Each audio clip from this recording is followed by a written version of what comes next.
Good morning, class. Once again, we are here for a lecture on continuation to digestive system for class 10th. In the last classes, we had talked about different parts of digestive system, be it with buccal cavity, salivary gland, esophagus, stomach, liver, pancreas. Today, we will be talking about intestine. Intestine is a very large and a highly coiled region in the lower abdomen of human. The intestine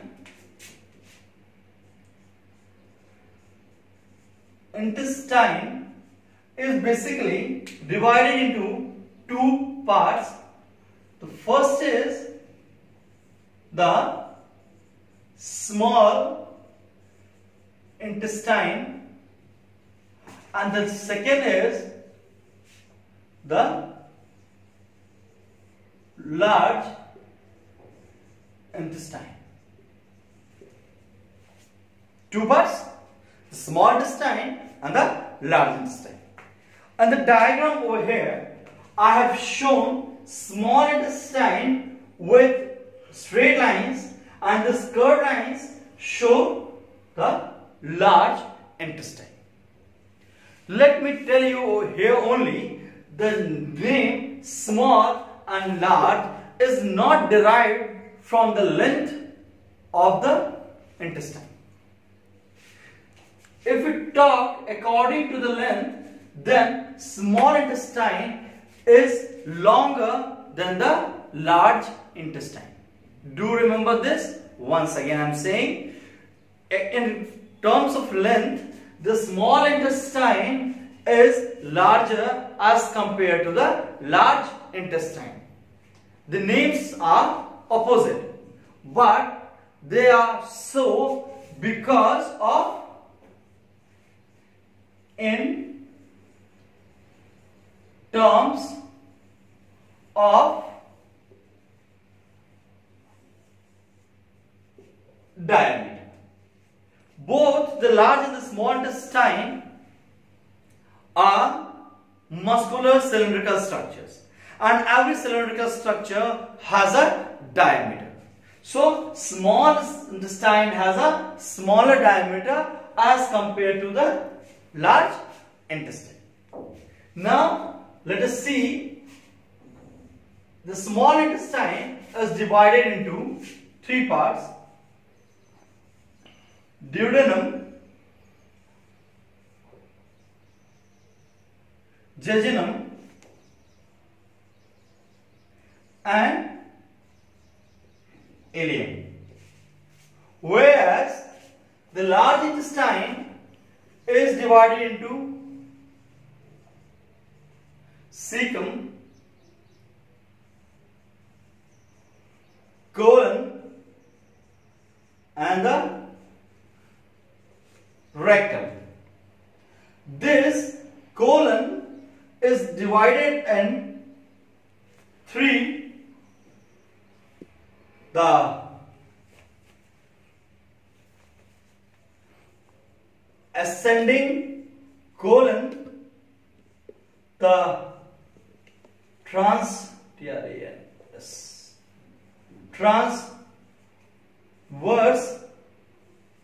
colon and the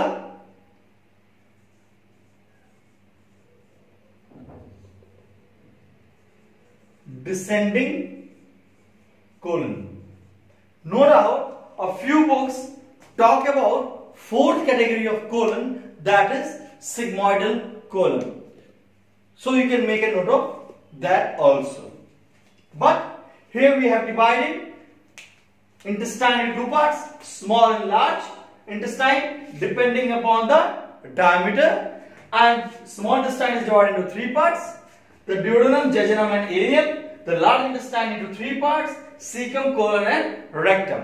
The colon part is further divided into ascending colon, transverse colon and descending colon. Now we'll talk about each of the components separately.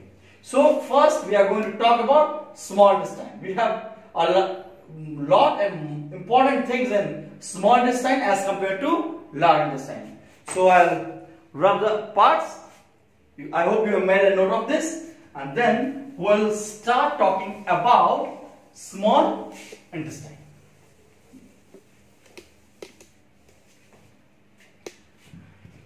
So, starting with small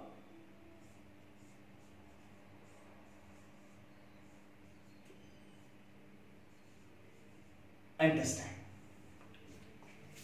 We all know small intestine is divided into three parts. I told you just now: duodenum, jejunum, and ileum. The food enters into the small intestine from the stomach. The medium of pH over here was acidic. As soon as it reached the duodenum part of the small intestine, this bile liver has secreted the bile juice over the food and converted it into basic medium. Three enzymes from pancreas started to act over it, leading to conversion of carbohydrate, fats and proteins into the smaller parts. Now, what's important, we are going to talk about that, and we are going to talk about another component present in the small intestine, and we call it villi. We call it villi. Villi, I'm drawing a small structure of it. If this is the section of small intestine, considered to be duodenum, we find the inner lining of duodenum consists of finger-like projections. Both the sides, the walls contain finger-like projections, and these finger-like projections are termed as villi. These finger-like structures are termed as villi. Now I am going to draw a magnified image of villi. Okay, so this is not tough. This is a very large magnified image of villi. Okay, so villi basically looks like a finger-like projection in the inner lining of the small intestine. This is lined by several blood capillaries from the inside wall. The inside wall of the villi is lined by dense blood capillaries, and these blood capillaries are carrying blood into them. Okay, do remember that this is the wall of small intestine. I will mention it. Wall of small intestine. That means, beta ji, that food has entered from the upper position, got digested into the small intestine, and has now got in contact with the villi. Okay, so the basic function of villi is to increase the surface area of small intestine for absorption of food, or we can say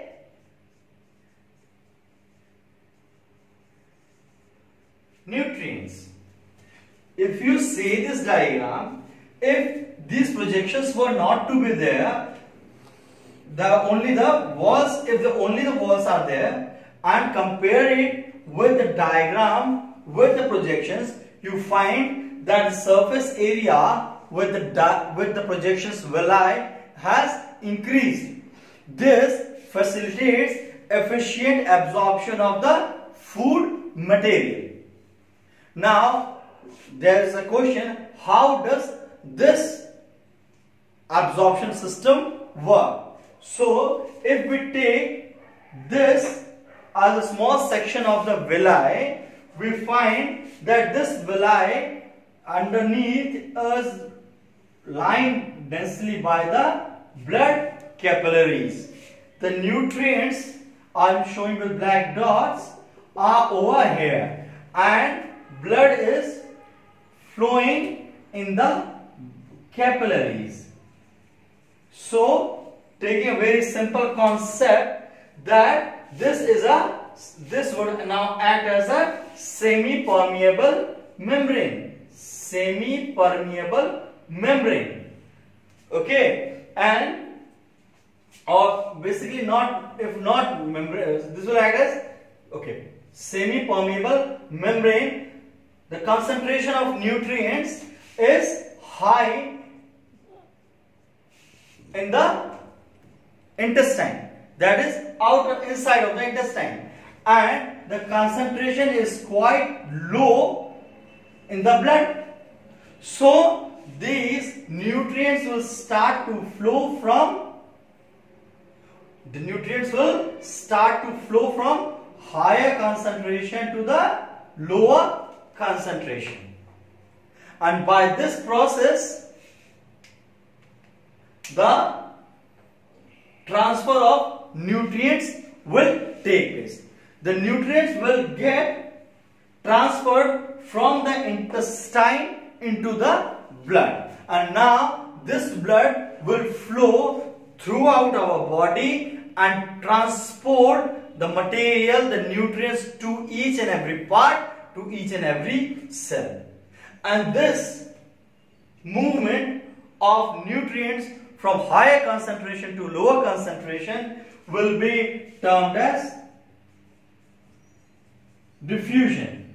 And sometimes if liquids are getting transferred, then in presence of semi-permeable membrane, that will be termed as osmosis. So you need to go through the definition of diffusion and osmosis carefully to understand which process is taking place at which point of time. Okay, so once again, the small intestine contains finger-like projections which are called villi, which look something like this in the structure. If we take a section of the small intestine, if we draw a large view of small intestine, we find such a view as this being this inner wall of the small intestine, and this projection representing the villi. This villi is densely lined by the blood capillaries from inside, which act to bring the blood at higher concentration. The digested food which enters into the blood, into the intestine, gets absorbed through the villi because of higher surface area, and then the blood into the villi, the capillaries will transport the food or the nutrients to different parts of the body. Basically, the concentration of villi is very higher in the jejunum and the ileum region. The digestion process gets completed during the transfer of food in the small intestine. Most of the percentage of digestion has already been completed while the food was traveling in the small intestine, and most of the part has been absorbed by the villi in the jejunum and ileum region. I am not saying that it is not present, villi is not present in the duodenum region, but the concentration or the density of villi is comparatively low in the duodenum region as compared to jejunum and ileum. Now let us talk about large intestine. If we talk about large intestine, it does not have much of function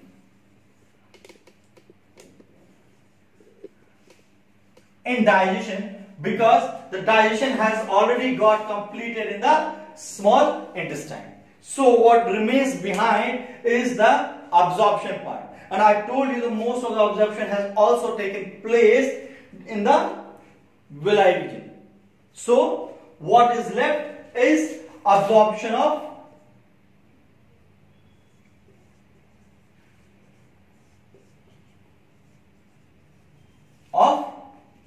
we are left with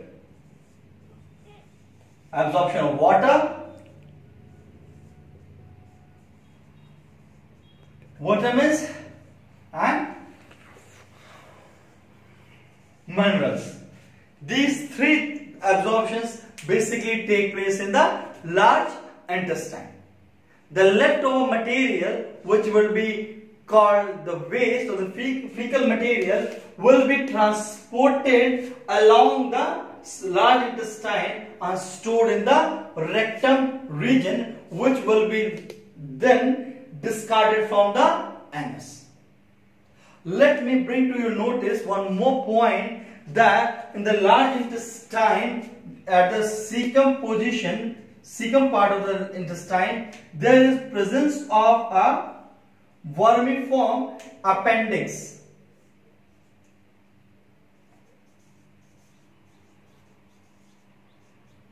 which is believed to be a vestigial organ in human beings. That means this appendix has no function in human beings, but it is believed that this is present because we humans have evolved from herbivorous type of organisms, and this is quite an important organ if we talk about rudiments, the one which feed on grasses or something, which take in cellulose, such as cows and buffaloes. So there is a presence of appendix in the cecum part of the large intestine, but it's not functional in case of humans. Okay, so winding up, we have talked about the small and large intestine. Small intestine has villi. We have drawn the diagram of villi, which is a finger-like projection. We have drawn a magnified image of villi, showed you the inner wall of the small intestine, the projection called villi, and the blood carrying capillaries. They are more dense as compared to the diagram, and then they will help in absorption of the food or the nutrients. Then large intestine will help for the absorption of left out materials such as water, vitamins and minerals. So this would be the end of today's lecture, and tomorrow in the next lecture we'll talk about the complete process. What we have done till date, we have talked about each component separately. Now what we are going to do, we'll take a small lecture and combine all the processes together and then see how exactly digestion works. Thank you.